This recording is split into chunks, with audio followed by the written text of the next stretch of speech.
नमस्कार दोस्तों। आज देश में बहुत जोर शोर से चर्चा राष्ट्रवाद और लोकतंत्र को लेकर के चल रहा है, लेकिन आपको बता देना चाहता हूँ कि लोकतंत्र का जो सबसे बड़ा मंदिर होता है वो संसद होता है। लेकिन आज का संसद अडानी के मुद्दे को लेकर के, जो गौतम अडानी है और राहुल गांधी का जो विदेश में खास करके जो इंग्लैंड में जो स्टेटमेंट दिया गया अपने भाषण के दौरान, उसको लेकर के किस तरह से गतिरोध बना बना हुआ है और लोकतंत्र को किस तरह से हत्या की जा रही है, उसी पर मैं अपना विचार व्यक्त कर रहा हूँ। तो मैं आपको बता देना चाहता हूँ कि अपने यहाँ संसद तेल की ऐसी कहानी है जिसमें आधा तेल आधा पानी है। मतलब इसमें कहा गया है कि ये जो संसद को इस तरह से ऐसा बना दिया गया है कि जिसमें जो घानी होता है, जिसमें तेल को डाला जाता है, उसमें तो मिक्स कर दिया गया है। वो जो है तेल छलाया हुआ है, पानी पे छलाया हुआ है। कहने का मतलब है कि यहाँ के जो सच्चाई जो है, जो तेल में जिसको गढ़ापन कहते हैं, जिसमें ताकत होती है, जिससे मालिश होती है, जिससे लोकतंत्र आगे बढ़ता है, उसमें पानी को ऐसा मिक्स कर दिया गया है, खास करके अडानी जैसे मुद्दे को लेकर के, कि संसद चल नहीं रहा है और गतिरोध बना हुआ। दूसरी चीज़ की राष्ट्रवाद और लोकतंत्र में अंतर है। राष्ट्रवाद में का जो मुख्य पहलू होता है उसमें भाषा, जनता, संस्कृति और भूमि को शामिल किया जाता है। इसी कारण संस्कृति में जो है कि उस सबको संस्कृति के मिला करके राष्ट्रवाद की कंसेप्ट दिया जाता है। इसी कारण भारत में राजभाषा की बात की जाती है, राष्ट्रभाषा की बात नहीं की जाती है। दूसरी चीज़ की भारत विविधताओं में एकता का देश है। यहाँ विभिन्न प्रकार के लोग रहते हैं, विभिन्न संस्कृति के मानने वाले होते हैं, तो वो एक तरह से राष्ट्रवाद का को प्रतीक होता है। और राष्ट्रवाद में लोगों को, व्यक्ति को या देश के नागरिक अपने देश से प्यार करते हैं और अपना सब कुछ न्यौछावर करने के लिए तैयार रहते हैं। लेकिन आज का जो राष्ट्रवाद है वो विविधताओं में एकता का प्रतीक नहीं बन रहा है। क्योंकि आज आप कुछ दिन पहले आपने बिहार में, गुजरात के बड़ोदरा में, महाराष्ट्र में जो रामनवमी निकाला गया, और खास करके कोलकाता के जो हावड़ा में बंदूक और तलवार से प्रदर्शन करते हुए, और ख़ास करके एक समुदाय को उकसाने की बात की गई जो हावड़ा में हुआ है, इस पर यह पुलिस प्रशासन पर को चुनौती है। चाहे जहाँ भी हुआ है, एक तरह से लोकतंत्र कमज़ोर पड़ रहा है। चाहे अमृतपाल सिंह की बात हो, जो पंजाब का खालिस्तान आतंकवादी है, अब तक उसको पुलिस अरेस्ट नहीं कर पाई है। जबकि आज के दौर में इतना टेक्नोलॉजी डेवलप कर चुका है कि कोई अगर साधारण आदमी थोड़ी सी भी गलती करती है तो पुलिस विथ इन 24 आवर देश में से कहीं से भी उसको उठा करके लाती है। और लोकतंत्र का जो सबसे बड़ा चीज़, जो हथियार होता है, राष्ट्रीय एकता अखंडता की बात की जाती है। जैसे भारत में राज्य और यूनियन टेरिटरी मिला के 35 जो हैं स्टेट और यूटी हैं, एक तरह से राष्ट्रीय एकता अखंडता की बात करता है। लेकिन वो एक अमृतपाल सिंह जैसा आदमी पूरे शासन प्रशासन के लिए चुनौती बनी हुई है। और लोकतंत्र को किस तरह से छलावा बताया जा रहा है, आप इसी से अंदाज लगा सकते हैं कि वो जो है अमृतपाल सिंह है, एक राष्ट्रवाद को प्रतीक बना करके अपनी भाषा संस्कृति को खालिस्तानी का नाम दे करके अपना एक छत्र राज स्थापित करना चाहता है। जबकि लोकतंत्र जो है सारी जनता की बात करती है, संविधान की बात करती है। और जो हमारे संविधान निर्माता थे, इसी कारण जो संविधान का जो निर्माण किया वो लोकतंत्र की बुनियाद को मजबूत करने के लिए किया, ताकि भारत का लोकतंत्र सुरक्षित हो।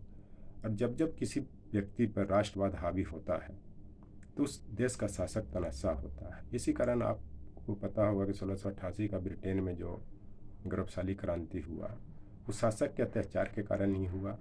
उसके बाद आपका फ्रेंच रिवॉल्यूशन हुआ 1789 का, उसके पहले 1776 का अमेरिका का रिवॉल्यूशन हुआ। ये सब कहीं ना कहीं एक शासक को राष्ट्रवाद का हथियार बना करके अपने बातों को मनवाने के लिए, अपने तानाशाही को दिखाने के लिए जो किया गया, उसके कारण ये क्रांति होती है। तो क्रांति जो होती है लोकतंत्र की रक्षा के लिए होती है। इस कारण फ्रेंच रिवॉल्यूशन में समानता, बंधुत्व और स्वतंत्रता का नारा भी दिया गया, जो आगे के सभी देश के संविधान का आधार बना, जो लोकतंत्र का बुनियाद आधार माना जाता है। उसी चीज़ को भारतीय संविधान ने भी अपनाया और समानता का अधिकार, स्वतंत्रता का अधिकार और जो जो इस तरह की जो बातें की गई वो लोकतंत्र की रक्षा के लिए की गई। लेकिन आज इस देश में ये सिचुएशन बन गया है कि चाहे किसी संप्रदाय के लोग हो, उनको अपना पर्व मनाना तो दूर, रात दिन सोना ही मुश्किल है, चलना ही मुश्किल है।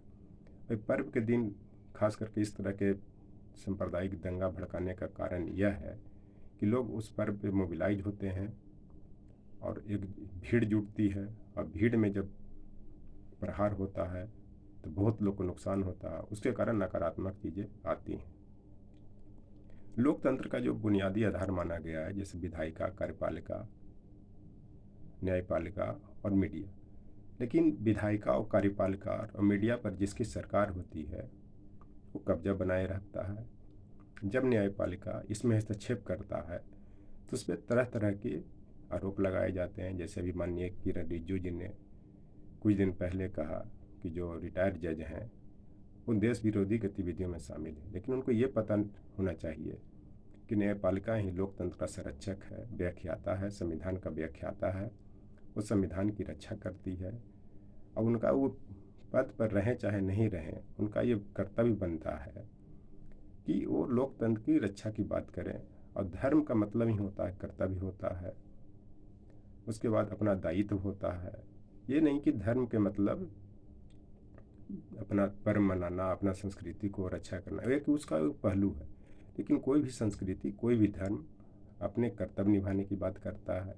वह यह नहीं कहता है कि आप दूसरे धर्म को नुकसान पहुंचाएं, दूसरे संस्कृति को नुकसान पहुंचाएं, किसी संप्रदाय पर आक्रमण करें, किसी संप्रदाय को की हत्या करें, मॉब लिंचिंग करें, ये कभी नहीं बताता।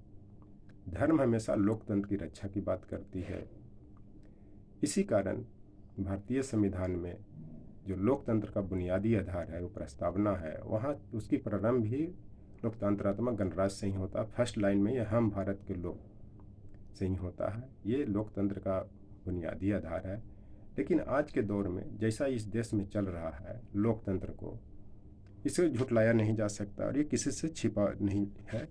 और जो भी संविधान निर्माता थे लोकतंत्र की स्थापना के लिए, कितने उन्होंने संघर्ष किया, किस किस देश से लोगों को संविधान को अपने संविधान में शामिल किया।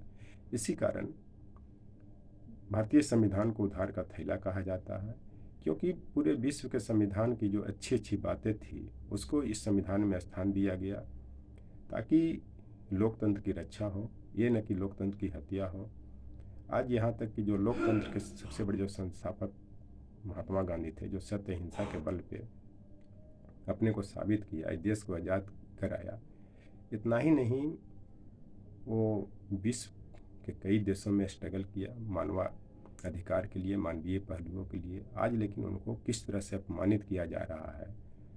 कुछ दिन पहले मध्य प्रदेश में जो सभागार में जो जम्मू कश्मीर के लेफ्टिनेंट गवर्नर साहब मनोज सिन्हा ने कहा कि महात्मा गांधी के पास कोई कानून की डिग्री नहीं थे, कुछ नहीं जानते थे।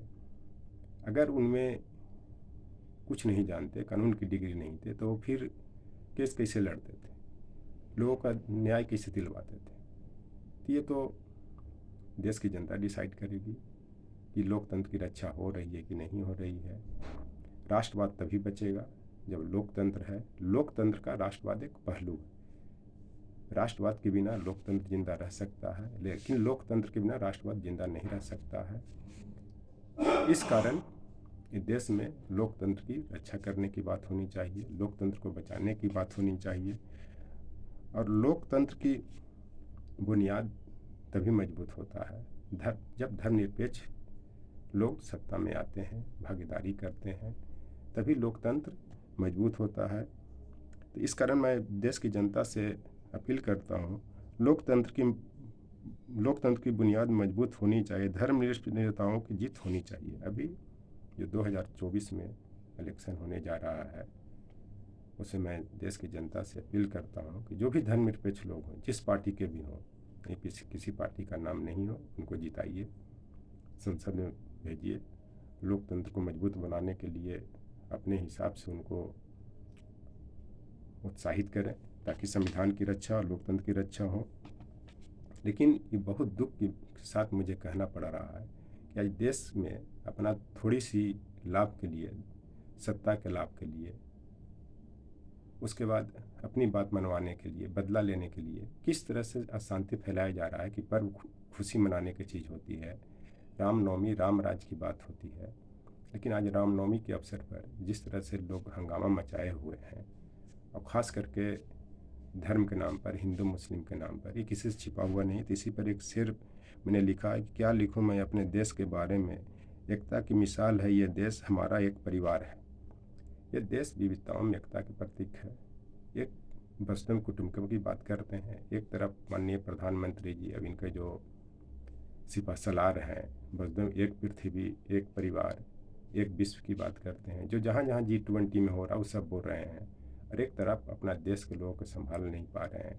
और मान लिया जाए कि राहुल गांधी कुछ बोलते हैं लोकतंत्र के बारे में, तो उनको बोलते हैं देश विरोधी है। चाहे कोई भी मैं ही बोलता हूँ, आप ऐसा मौका क्यों देते हैं? चलते इसको बचाने की ज़रूरत है, और इसको किस तरह से बचाना है किसी से छिपा हुआ नहीं है। और लोकतंत्र में चुनाव होती है, ये न कि किसी को जैसे पाते हैं उसको ले आते हैं। तो इस पर एक शेर भी कहा गया है, जमहूरियत एक तर्ज हुकूमत है जिसमें बंदों को गिना करते हैं तौला नहीं करते। यानी लोकतंत्र में निर्वाचन में एक व्यक्ति का चुनाव होता है, ये न कि तौलते हैं कि जितना चाहे उतना भेज दें। चूँकि पार्लियामेंट में या विधानमंडल में, राज्य विधानसभा में सीट लिमिटेड है, तो उसको गिनते हैं, उसको चुनाव करते हैं, नहीं तो सब लोग विधानमंडल में पहुंच जाए। इस चलते लोकतंत्र को बचाना है, तो इस देश की जनता को डिसाइड करना है कि लोकतंत्र कैसे बचेगा। लोकतंत्र है तभी राष्ट्रवाद है, राष्ट्रवाद उसका एक पहलू। इसी कारण भारतीय संविधान में भी आर्टिकल 343 से 351 में राजभाषा का उल्लेख किया गया है, न कि राष्ट्रभाषा का। Thank you.